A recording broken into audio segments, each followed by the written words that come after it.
오늘 저희는 이제 지지난주 정도부터 지금 3주째 성장에 대해서 성장이라는 주제를 가지고 하나님의 말씀을 조금 나누고 있습니다. 오늘은 그 이어선 시간으로 이 양보할 수 없는 거룩한 습관이라는 제목으로 하나님의 말씀을 함께 나누도록 하겠습니다. 소설 좋아하시나요? 오직 말씀과 기도에 전무하리라. 예.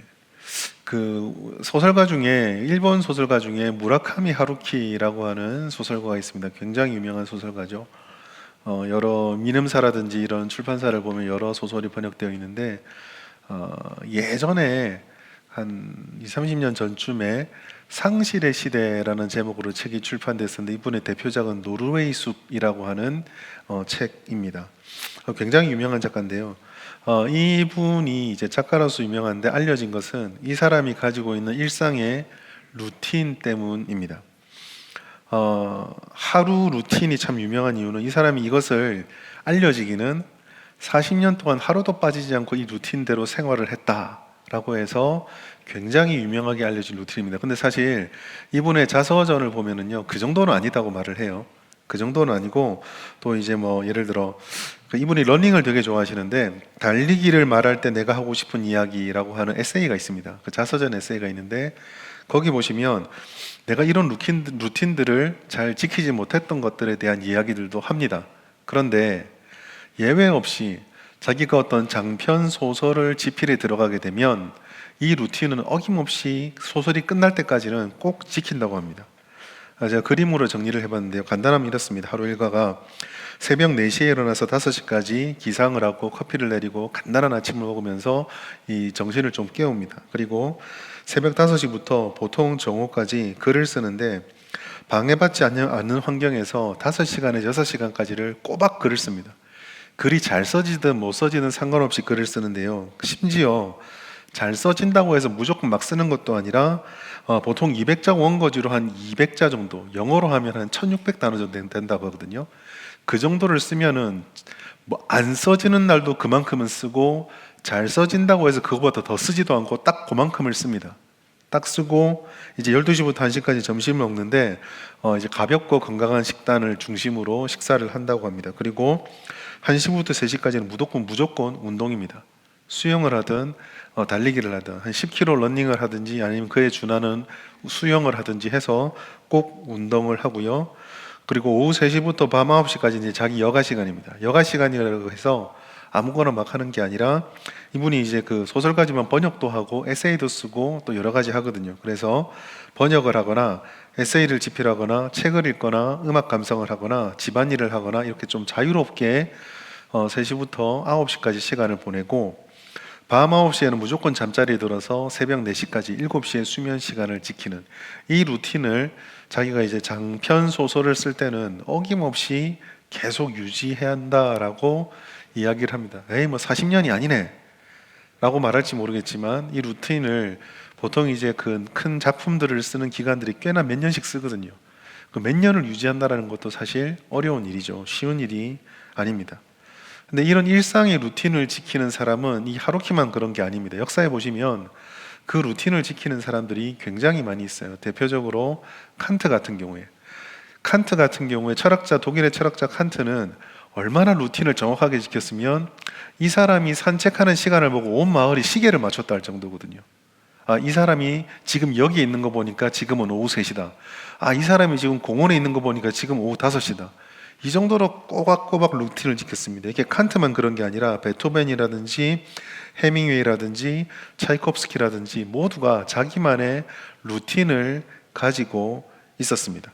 그 여러 가지 일들이 복잡하게 밀려올 때 그 뼈대가 되는 단순한 이 루틴이 그 사람의 일상을 다 지켜주고 정리해주고 중심을 잡아줬던 거죠.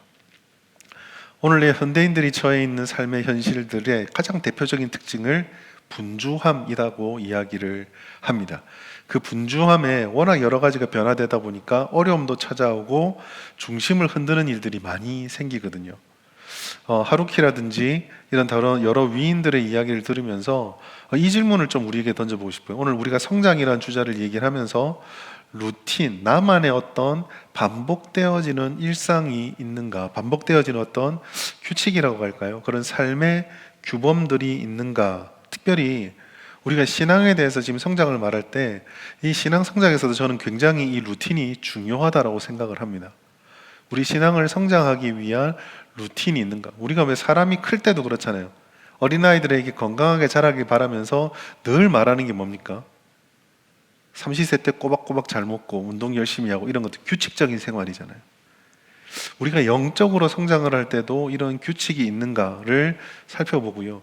오늘 말씀 속에서 그런 규칙에 대해서 어떤 교훈을 주시는지를 함께 붙잡고 오늘 기도했으면 좋겠습니다. 오늘 본문은요, 다니엘에게 찾아오는 일상의 위협이 교차되는 장면입니다. 위협과 일상 사이에서 다니엘이 어떤 행동을 결정하는 장면이에요. 다니엘은 우리가 1장을 시작하면서부터 예전에 한번 강해를 했었는데 1장을 시작하면서부터 우리가 본 것처럼 다니엘은 굉장히 독특하고 그리고 굉장히 탁월한 모습을 보여주면서 그 바벨론에 등장을 합니다. 그는 굉장히 승승장구를 하죠. 처음에 이제 환관장에게 믿음을 시험할 때도 자기 뜻대로 하나님께서 약속해 준 것을 누리면서 성공을 하게 되고, 느부갓네살 왕의 꿈을 해석한다든가 그런 여러 가지 일들을 통해서 이방 족속이 포로로 잡혀왔던 족속이지만 굉장히 인정을 받으면서 나름 그곳에서 지도자로 승승장구하게 됩니다. 근데 우리가 인생을 다 살펴보면 많이 느끼는 것 중에 하나가 그 상승의 순간이 있을 때의 위기의 위험이 같이 찾아온다라는 거죠. 근데 어떻게 생각해 보면 이게 당연한 것 같아요. 여러분, 떨어지는 것이 위험하려면은 올라가 있어야 되겠죠. 바닥에 있으면 떨어지는 게 별로 무섭지 않습니다. 근데 올라가 있으면 떨어질 위기도 생기고 실제로 떨어져서 다치기도 하는 거거든요. 그러니까 우리가 무언가 잘 풀리고 인생의 질주를 할 때 늘 이 앞을 가로막는 일들이 생길 수가 있다라는 거죠. 다니엘도 마찬가지입니다. 오늘 본문의 말씀 보시면 1절에 다리오가 자기의 뜻대로 고관 120명을 세워 전국을 통치하게 합니다. 그 총독을 그 지도자들, 우리식으로 말하면 시장이나 이런 사람들을 120개의 구역에 수장으로 세워서 나라를 다스리려고 하는데 그 중간에 이 120명을 통솔할 수 있는 세 사람, 총리를 셋을 세우려고 해요. 그 총리 3명 중에 한 사람이 다니엘이었습니다. 근데 이 다니엘이 일을 너무 잘하는 거예요. 그래서 다리오 왕이 어떤 계획을 세우냐면 그 3명의 탁월한 총리가 있는데 이 총리 중에서도 다니엘을 수장으로 세워서 나라 전체를 통치하려고 계획을 세웁니다. 여러분, 권력과 권세는 무서운 거거든요. 권력과 권세를 가지기 위해서는요, 어제 적이었던 사람도 동지를 삼을 수 있고 어제 친구였던 사람도 금방 등을 돌릴 수 있는 것이 이 권력과 권세의 무서움입니다. 총리 셋이 함께 있을 때는 덜했을지 모르지만 그 중에 한 사람이 튀어나온 모처럼 앞으로 튀어나오려고 하니까 오늘 본문에 보시면 그 나머지 총리들과 120명의 고관들이 시기와 질투 속에 다니엘을 모함하기로, 다니엘을 무너뜨리기로 작정을 합니다. 근데 4절 보시면은요, 문제가 뭐냐면 뭔가 잘못하는 게 있어야지만 이 사람을 넘어뜨릴 거 아니에요. 다니엘이 워낙 탁월하니까 아무리 살펴도 정치적으로 행정적으로 책을 잡을 게 없는 거예요. 그래서 이 사람들이 생각을 했던 묘책이 바로 종교적인, 즉 신앙을 가지고 이 다니엘을 넘어뜨리기로 계획을 세웁니다. 5절 말씀 우리 같이 한번 읽어볼까요? 시작. 그들이 이르되 이 다니엘은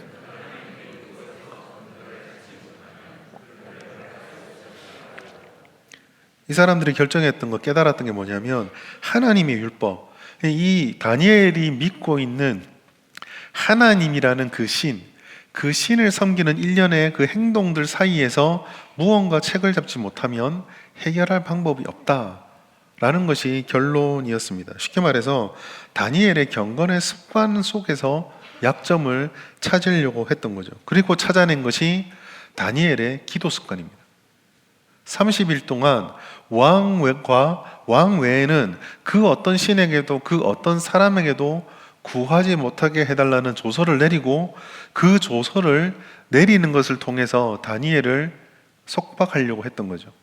우리가 좀 여담이지만요, 세상 사람들이 바라볼 때에도 다니엘이 이런 기대, 즉 다른 누구에게도 구하지 말게 하자라는 계획을 세우면은 다니엘이 걸릴 거야.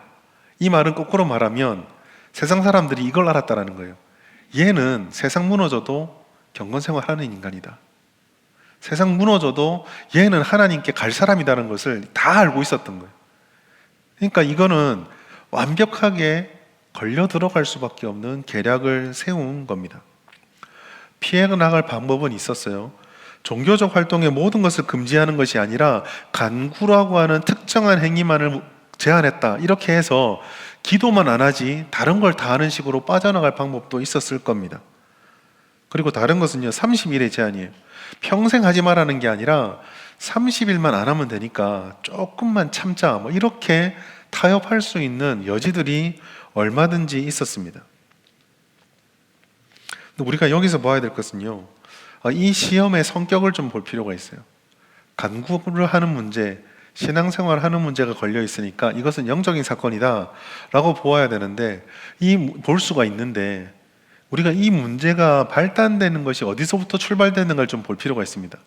다니엘이 총리 생활을 하면서 120명을 다스리면서 맡겨놓은 일도 안 하고 계속 예배만 드리니까 나머지 고관과 총리들이, 야, 우리는 이렇게 열심히 죽어라고 일하는데 너 그거밖에 안 하니까 넌 안 되겠다, 이게 아니에요. 지금 다니엘에게 이 영적인 위기를 불러일으켰던 첫 출발점은 사실은 세상에서의 삶입니다. 다시 말해서 성도 하나님의 백성에게 있어서 우리의 삶과 우리의 신앙은요, 별개로 떨어져 있는 게 아니라는 겁니다. 우리의 일상의 생활이고 우리의 신앙이고요, 우리의 신앙이고 일상의 생활이 되는 거죠. 그러니까 어느 한쪽에서든 시험과 유혹이 찾아올 때는요, 두 가지 다가 함께 그 영향권 안에 들어가게 되는 겁니다. 신앙과 일상은 분리되어 있지 않습니다. 다니엘을 향한 모함과 시험은요, 그의 정치적인 활동과 그의 일상을 대상으로 해서 벌여진 거였어요. 그 일상을 흔들기 위해서 신앙생활의 것들을 흔들었던 겁니다. 이것은 역으로도 가능합니다. 이 사람의 신앙과 영적인 관계를 흔들기 위해서 일상의 평안함과 편안을 빼앗아 버리면서 그를 주님으로부터 멀어지게 만드는 경우가 많이 생기죠. 우리가 많이 경험하는 것은 이 후자 쪽이 더 강합니다. 내 삶의 무게가 너무 심하고 내 삶에 찾아오는 여러 가지 변동들 때문에 하나님 앞에 나아가는 시간들이 점점 약해지거나 멀어지거나 낯설어지는 일들이 벌어지게 되죠. 사단은요, 우리가 무엇에 약한지 어떤 본질을 가지고 있는지 너무나 잘 알고 있습니다. 성도를 향한 공격은요, 그게 일상이든 신앙이든 존재 자체를 흔들어 놓는다라는 거죠. 그리고 그 존재, 우리가 하나님의 백성이다, 이 존재는요, 신앙의 부분을 떼놓고 생각할 수가 없습니다. 내 사업이 힘들어지고 관계에서 어려움이 생기고 일상생활에서 내가 무언가 장애물이 멈췄을 때에 나는 일상이 힘들지 내 신앙은 아무 상관이 없다, 그렇지 않다는 거예요. 같이 연결이 되어져 있습니다. 그 현대의 이분법적인 이런 성도의 삶, 세상과 신앙을 이렇게 좀 분리해 놓고 보는 게 익숙해진 사람들에게는요, 신앙이 교회 울타리 속에서만 허용되는 것, 이 안에서만 문제가 되는 것이라는 생각을 무의식 중에 할지도 모릅니다. 그러나 여러분 기억하십시오. 일상이 됐던 이 신앙이 됐던 궁극적으로 성도의 삶은 하나님을 닮아가는 경건을 추구하는 삶입니다. 그리고 사탄은 하나님과 우리의 관계가 가까워지는 것을 무엇보다 싫어하기 때문에 무슨 공격을 하든지 그거는 우리의 경건과 직결되어져 있습니다. 경건은 뭐 특별하게 예배를 많이 드린다, 기도를 많이 한다, 그런 단편적인 행동이 아니에요. 지향입니다. 내가 하나님을 향하는 삶이 되어 있는가, 하나님이 중심이 되어 있고 주님을 향하여서 나의 방향이 바로 잡혀져 있는가, 이게 이제 경건이거든요. 그 경건을 흩을 수만 있다면 사단은 무슨 방법이든 다 쓸 수 있는 거죠. 최선을 다합니다. 그래서 오늘 본문이 우리에게 보여주는 게 뭡니까? 이와 같은 고관들의 흉계, 고관들의 계략이 6절부터 9절까지 진행이 되는데 10절 말씀 보시면 그 말이 진행되자마자 다니엘의 행동을 보여줘요. 다니엘서 6장 10절 보십시오. 다니엘이 조서에 왕의 도장이 찍힌 것을 뭐라고 말합니까? 알면서도 전에 하던 대로 하루 3번씩 무릎을 꿇고 기도하며 그의 하나님께 감사하였더라. 사실 여러분 6절부터 9절까지 말씀과 10절 말씀을 딱 비교해 놓고 보면은요, 핀트가 맞지 않습니다. 6절과 9절까지 말씀은요, 종교라는 어떤 그 고대 사회의 그 신앙과 종교와 정치가 일치되어 있을 때 사회 배경이긴 하지만 궁극적인 목적은요, 그 정치적인 거였어요. 그런데 그 정치적인 일들이 딱 벌어졌을 때 다니엘의 반응이요, 기도하는 경건의 반응으로 딱 나오거든요. 저는 여기서 우리가 이 경건의 습관이 성도들에게 얼마나 중요한지를 한번 생각해 보게 됩니다. 다니엘은 벌어지는 일들 속에서 내가 지켜야 될 것이 무엇인가를 제대로 분별해 냈습니다. 이 공격이 과연 무엇을 향한 공격인가? 내가 이 속에서 하나님의 백성으로 비록 그 바사 왕국의 페르시아 왕국의 총리로 있지만 나는 어떤 존재인가를 물으면서 내가 당연히 해야 될 것, 지켜야 될 것들을 결정하고 선택했던 거죠. 다니엘은 어떤 상황에든지 어떤 위협에든지 굴복하지 않고 자신의 영적 습관, 내가 항상 해오던 대로 하던 3번 기도하는 그 루틴을 지켰습니다. 위협이 왔기 때문에 멈추는 것이 아니라 오히려 다니엘의 태도는요, 문제가 생겼기 때문에 이것을 멈추는 것이 아니라 그 문제로 인하여 더욱더 루틴을 힘써 지키는 결정을 했던 거죠. 오늘 이러한 다니엘의 모습들은 우리에게 질문을 던집니다. 나에게도 이런 분주함이 찾아올 수 있고, 나에게도 이런 어려움이 찾아올 수 있고, 혹 어떤 분들은 지금 그 어려움을 내가 겪고 있을 수도 있는데, 그런 분주함과 당장의 현실과 어려움 때문에 그게 급하게 보여서 혹시나 내가 흐트러뜨리고 있는 나의 일상의 습관, 루틴이 있지는 않습니까? 아니, 조금 더 본질적으로 질문을 던지자면, 그러한 상황이 왔을 때에 공격받을 만한 나의 루틴이 있습니까? 영적인 습관이 있습니까? 성장은요, 결국 내게 체화되는 것들을 통해 누적되고 쌓여가는 것들입니다. 루틴을 통해서, 반복을 통해서 우리는 말씀에서 자라고, 기도에서 자라고, 예배에서 또 일상생활에서 자라가는 거거든요. 이런 체화된 습관을 가장 먼저 내가 포기하고 내려놓지 않고 있는가를 돌아보아야 되는 거죠. 사실 여러분, 100마디 믿음의 고백보다 더 중요한 것은요, 하나의 실천입니다. 하나님을 사랑한다는 말이 값어치 없다는 얘기가 아니에요. 그러나 하나님을 사랑한다는 고백이 100번 한다면 하나님 앞에 그 말씀과 기도나 주님과 만나는 시간에 한번 가지는 그 실천, 그게 내가 주님을 사랑한다는 100마디 말을 증명해 준다라는 거죠. 어떤 순간에라도 주님을 만나기 위한 루틴이 내게 있는가를 오늘 다니엘은 그 10절의 말씀을 통해서 우리에게 질문을 하고 있습니다. 그럼 우리가 던져야 될 질문은 이거죠. 다니엘이나 우리나 똑같은 사람인데 이와 같은 어려운 순간에 다니엘은 어떻게 이 루틴을 붙잡을 수 있었을까? 도대체 무엇이 다니엘을 이것을 힘쓸 수 있도록 힘을 주는 동력이 되었는가입니다. 다니엘이 보여준 습관은요, 모든 것이 다 평안하고 좋았던 순간에 선택했던 거 아니에요. 대립의 순간입니다. 힘든 순간이에요. 그냥 하나님께 기도하는 것이 쉬운 순간이 아닙니다. 다니엘은 그런 가운데서도 하나님 앞에 자신의 습관을 붙잡았어요. 이것은요, 다니엘이 1장에서부터 계속 보여준 겁니다. 바벨론 왕이 제공한 음식을 받는 것과 하나님 앞에서 믿음을 지키는 것 사이에 그 동력을 하나님께 딱 두고 하나님의 주권을 인정하는 선택을 해서 승리를 하게 되죠. 상식으로 맞지 않아요. 왕이 제공해주는 최고의 음식을 거부하고 나는 그걸 먹지 않겠다. 그런데 나중에 그걸 먹지 않아도 먹은 사람보다 더 나을 것이다. 상식적으로 하나도 맞지 않죠. 나는 밥 먹지 않아도 살이 찔 것이다.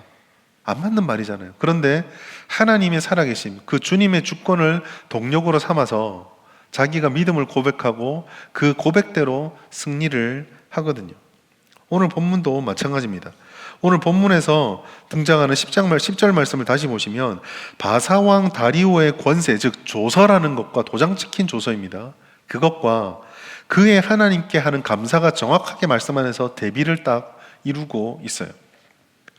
왕의 권세냐 하나님의 권세냐, 왕의 주권이냐 하나님의 주권이냐를 선택하는 그 문제에서 다니엘이 하나님의 주권을 딱 붙잡으면서 이 영적인 습관을 지켜가고 있습니다. 감사하는 것이 그의 하나님께 감사했다 그러는데, 여러분 상식적으로 생각해 보세요. 왕이 조서를 찍는 것은요, 지금 우리가 단순하게 공문 받는 이런 것과 차원이 다릅니다. 왕이 조서를 찍어버리면요, 그거는요, 그 어떤 법령보다 더 우선하게 되는 거예요.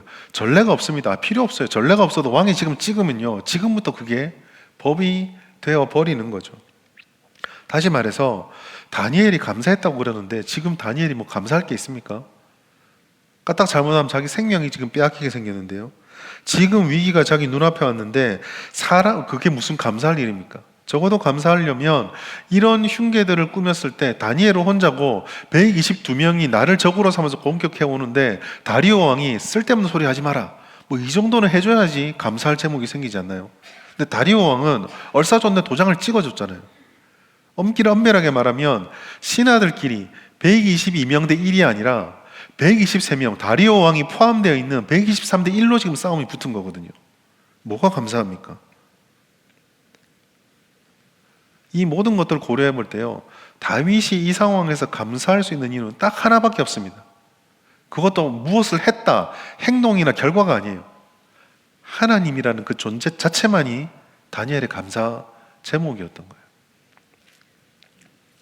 10장의 말씀 보시면 그의 하나님께 감사하였다고 하면서 그 감사의 제목도, 그리고 11절 지나가면서도 다니엘이 뭘 놓고 기도하는지 그것조차도 제대로 말해주지 않습니다. 성경의 침묵에는 의미가 있겠죠. 어떤 간구를 드렸다, 어떤 기도를 드렸다, 어떤 무슨 행동을 했다, 어떤 문제에 대해서 다니엘이 집착을 했다, 그게 중요한 게 아니라는 거예요. 다윗은 지금 하나님만으로 감사를 삼고 하나님만으로 자기의 모든 동력을 삼았던 것입니다. 상황과 환경에 제약받지 않으신 하나님, 다니엘서 1장에서부터 그 15살, 16살의 청소년이 말도 안 되는 치기로 하나님을 붙잡고 싸웠던 그 영적인 경험으로부터 하나님의 주권에 자기 자신을 드리면서 감사의 기도를 드렸던 것입니다. 다니엘에게 하나님은요, 다른 사람이나 다른 상황이나 그 어떤 것과도 비교할 수 없는 분이었어요. 어떤 일이 벌어지더라도 하나님이면 된다라는 것을 붙잡고 있었습니다. 여러분, 이거를 우리가 한 단어로 표현하면요, 하나님의 주권이라고 표현하는 거예요. 여러분, 우리가 경건의 루틴이라든지 주님을 쫓아가는 습관을 지키기 힘든 이유가 있습니다. 그것은 주님을 따른다라는 것과 비교되는 뭔가가 있기 때문에 그래요. 내가 인생을 살아갈 때 주님을 따르는다, 이거밖에 내가 답이 없다고 그러면 다른 걸 돌아보지 않을 거예요. 그렇지 않습니까? 어린아이들이 삶의 경험이 적기 때문에 그 아이가 말하는 것과 행동하는 패턴은 예측이 됩니다. 길이 몇 개 없기 때문에 그렇거든요. 그러나 그 아이가 자라가면서 자기가 선택할 수 있는 길들이 많아지게 되면요, 사실은 무엇을 포기하고 무엇을 선택할지 우리가 헷갈리고 잘 이해하기 힘들어져요. 신앙도 마찬가지입니다. 하나님이 주시는 경건의 루틴, 우리가 뭔지 모르지 않잖아요. 우리가 수준이 높다, 깊이 있게 안다, 이걸 떠나서 기본적으로 우리가 하나님을 만나기 위해서 우리가 붙잡을 수 있고 선택할 수 있는 거, 예배, 말씀, 기도, 배운 것들을 통해 삶의 실천, 훈련, 이런 몇 가지가 있을 겁니다. 모르는 거 아니에요. 새로운 것이 아닙니다. 그럼에도 불구하고 우리가 영적 성장이라든지 하나님이 주신 은혜를 누리길 원하면서도 그것을 못 지키는 이유는요, 그것과 비교되는 대상들이 우리에게 많기 때문이에요. 다른 말로 표현해서 이것이 아니라 이거를 잠시 내려놓고 내가 선택할 수 있고 내가 의지할 수 있고 내가 중요하다고 생각하는 대상들이 많기 때문에 이게 자꾸 저울질이 되는 겁니다. 그리고 이 저울질에는 책임감과 부담감이 따르거든요. 무슨 말입니까? 수많은 선택의 길들 중에서 하나를 붙잡으면 이거를 지켜야 될 부담감과 또 이러한 내가 놓쳤던 것들을 통해서 혹시나 얻을 수 있을지도 모른다 라고 생각했던 그 기대감과의 싸움이 우리를 계속 어렵고 힘들게 붙잡는 거예요. 사실 하나님은 우리의 이런 연약함을 잘 아셨습니다. 그래서 시내산에서 하나님께서 10계명을 말씀해 주실 때 1계명부터 4계명까지는 내용은 조금씩 다르지만 한 가지를 계속 강조해서 가르치셨어요. 부모를 공경하는 거, 살인하지 말라, 도둑질하지 마라, 간음하지 말라, 이런 구체적인 행동을 말씀하시기 전에 1절 첫 번째 계명부터 네 번째 계명까지 한결같이 강조한 것이 딱 하나예요. 출애굽기 20장 1절, 너는 나 외에는 다른 신들을 내게 두지 말라. 이게 이름을 망령되 일컬지 만나는 것부터 시작해서 우상을 새기지 말라는 거, 그리고 안식일을 지키는 거, 이 네 가지를 하나로 딱 뭉뚱그려 버리면요, 한마디입니다. 하나님을 최고로 여기라. 하나님을 다른 선택지 중에 하나로 두지 마라. 이게 하나님께서 강조하는 핵심이었거든요. 다니엘은 이 절체절명의 순간에 하나님께 감사 기도를 드림으로 내가 하나님을 어떻게 생각하는지를 증명했습니다. 다니엘에게 하나님은 비교할 수 없는 하나님이셨어요.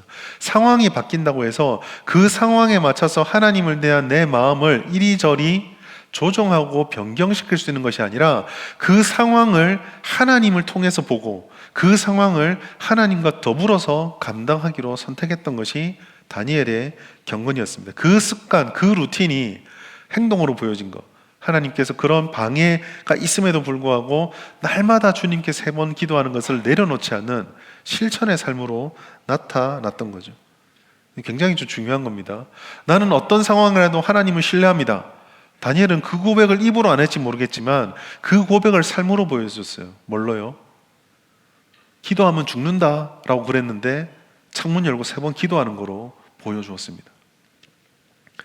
영적 습관, 그래서요, 제가 지금 루틴을 얘기하고 습관을 얘기하는데 사실 경건을 이루고 성장을 이루는 습관, 영적인 습관과 루틴의 핵심은요, 반복된 자기 개발이 아닙니다.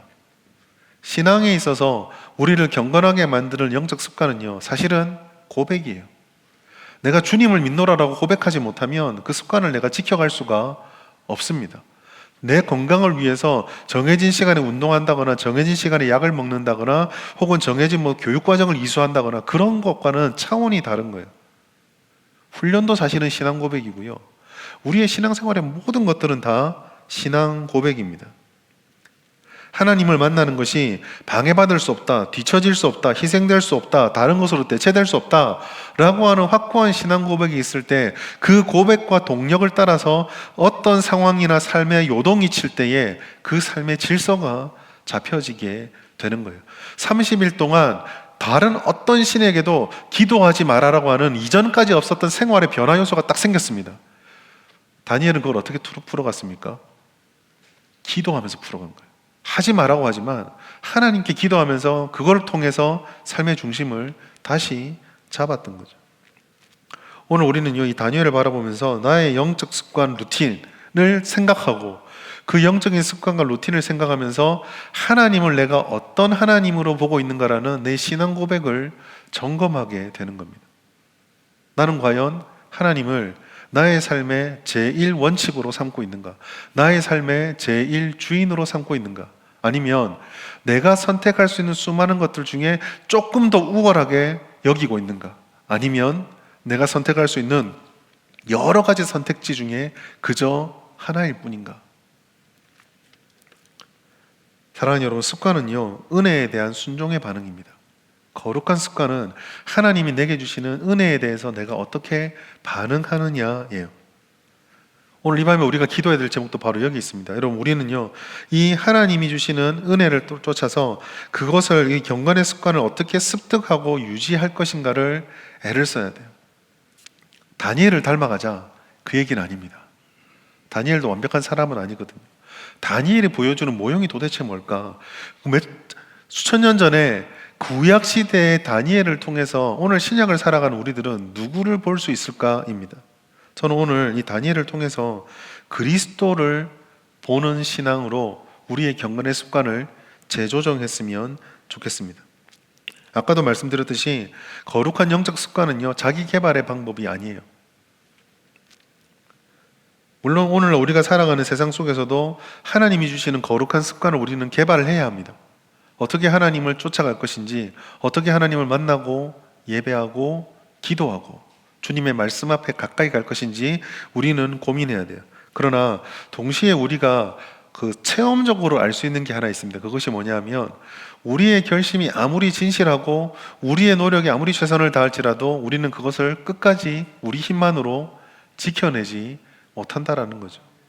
유혹도 찾아오고요, 시험도 찾아오고 그리고 가장 결정적인 것은 아직 우리는 완전히 성화되지 못하기 때문에 우리 안에 있는 옛사람들이 로마서 7장의 말씀대로 주님을 가까이 하는 것과 반대되는 것도 좋아하는 본성이 우리 가운데 있다라는 거예요. 그럼 어떻게 하느냐? 우리가 이러한 순간에도 비록 실패하더라도 다시 일어서서 이것을 추구할 수 있는 이유는 다니엘이 우리의 모범이 아니라 그리스도께서 우리의 모범이시기 때문입니다. 여러분, 신약에서 말하는 은혜의 핵심은요, 그가 우리와 같은 삶을 사셨기 때문에 우리가 어떤 약점이 있고 어떤 아픔이 있고 어떤 필요가 있는지를 다 아신다라는 데 있습니다. 그 그리스도께서, 예수님께서 공생에 계속적으로 제자들에게 반복해서 가르쳐주고 보여주신 것이 있어요. 그것이 바로 다니엘이 했던 것처럼 영적인 루틴입니다. 누가복음 22장 39절 말씀 같이 한번 읽겠습니다. 시작. 예수께서 나가사 습관을 따라 감난산에 가시매. 여러분, 여기서 보시면은요, 예수님이 공생의 마지막 때 하나님 앞에 기도하러 나가는 장면이에요. 여러분, 그런데 이 감람산에 기도하러 가실 때 우리의 눈에는 이제 예수님이 십자가를 지셔야 되니까 그 고민과 아픔이 너무 강력해서 그걸 위해서 기도하러 올라갔다고 생각하기 쉽습니다. 근데 누가복음은요, 콕 집어서 말해요.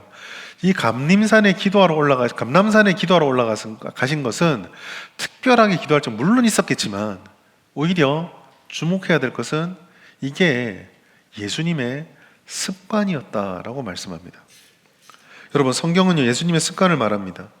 늘 지켜오던 일상의 루틴을 알고 있었어요. 심지어 어떻습니까? 나중에 예수님을 잡으러 온 제자들이요, 예수님을 잡으러 온 제자가, 유다와 그 무리들이요, 예수님의 습관을 쫓아서 그가 어디 있는지를 찾아와요. 예수님은 습관대로 여기서 기도할 거야, 이 시간이면. 그걸 알고 있었다라는 거거든요.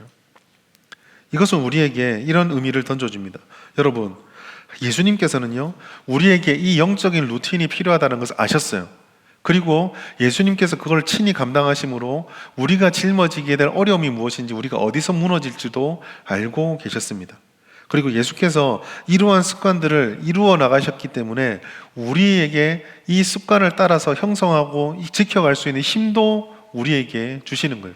넘어지고 무너졌을 때 다시 이리로 돌아올 수 있는 은혜를 우리에게 부어주시는 겁니다. 그 예수님의 습관 속에서 우리는 두 가지를 고백하게 돼요. 배워야 돼요. 첫 번째는 예수님도 이 땅에서 그 습관을 지키기 위해서 애를 쓰셨다는 겁니다. 여러분, 거룩한 습관, 하나님 앞에 성장할 수 있는 영적인 습관들은요, 자연스럽게 습득되지 않습니다. 때가 되면 기도하겠지요. 때가 되면 말씀 읽겠지요. 여러분, 우리 자유로 그런 일은 절대 없습니다. 증명할 수도 있습니다. 여러분들이 새벽 기도가 됐던 철야 기도가 됐던 말씀 읽는 생활이 됐든지 그것을 여러분에게 붙이려면요, 굉장한 노력과 의지를 다해야 될 것입니다. 그러나 여러분, 기도 안 하게 되기, 말씀 안 읽게 되기는요, 결심도 필요 없어요. 그냥 넉넉히 일주일만 계셔 보십시오. 다 잊어먹습니다. 하나님이 주시는 이 거룩한 습관들, 예배 자연스러운 게 아니에요. 전에도 제가 한번 말씀드린 것 같은데요, 하나님의 은혜 가운데 우리에게 주어져 있는 모든 신앙에 관련된 것들은요, 하나도 우리에게 자연스러운 것이 없습니다. 우리가 자연스럽게 느낀다라면요, 하나님께 진짜 감사하셔야 돼요. 성령께서 우리 마음을 그곳에 익숙하도록 인도해 주시고 끌어주시기 때문입니다. 그래서 우리가 이 영적인 습관을 위해서 달려갈 때는요, 정말로 기도하고 정말로 말씀 읽고 정말로 배워야 합니다. 여러분, 사단은요, 기회를 주지 않습니다. 여건이 되면 예배 드릴게요. 여러분, 여건 돼서 예배 드린 날은 오지 않습니다. 시간이 여유가 생기면 주님의 말씀을 좀 가까이 하겠습니다. 여러분, 정말 시간이 여건이 돼서 말씀을 읽으려고 하는 사람들 만나지지 않아요. 제자훈련을 제가 여러 번 하고, 저희 교회에서도 지금 1기 제자훈련을 마쳤고 양육반도 여러 번 하고 그 이전 교회들마다 막 다 했는데요, 그 제자훈련을 받는 사람은 고백이 있습니다. 시간이 남아서 온 사람은 단 한 사람도 없어요. 쪼개서 옵니다. 투자해서 오고요, 다른 걸 희생해서 옵니다.